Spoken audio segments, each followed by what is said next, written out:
মুফতি সাহেব কি করছেন?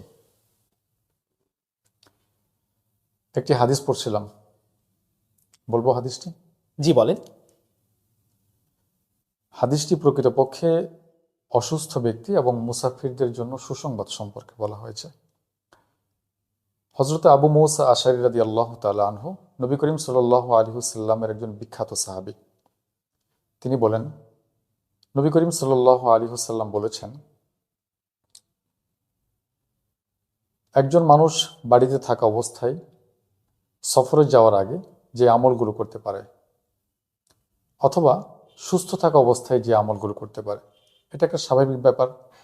কেউ যদি বাড়িতে অবসর থাকেন তাহলে অনেক আমলই করতে পারেন। নামাজ কালাম, জিকির আজকার থেকে শুরু করে বহু আমল করতে পারেন।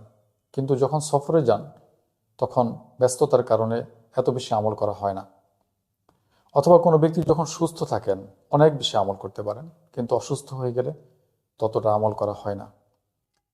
রসুল বললেন যে কোনো ব্যক্তি যদি সফরে চলে যায় অথবা সুস্থ ব্যক্তি অসুস্থ হয়ে যায়, তার সফরকালীন সময়ে যে আমলগুলো সে করতে পারল না, যা সে বাড়িতে থাকা অবস্থায় করতে পারে, অথবা অসুস্থকালীন যে আমলগুলো সে করতে পারল না অসুস্থতার কারণে, যা সে সুস্থ অবস্থায় করতে পারে, রসুল বললেন আল্লাহ তাআলা তার আমল নামায় বাড়িতে থাকা অবস্থায় এবং সুস্থ থাকা অবস্থায় যে আমলগুলো করতে পারতেন এখন তিনি করতে পারছেন না, এগুলোর সওয়াব আল্লাহ তাআলা তার আমল নামে দান করবেন।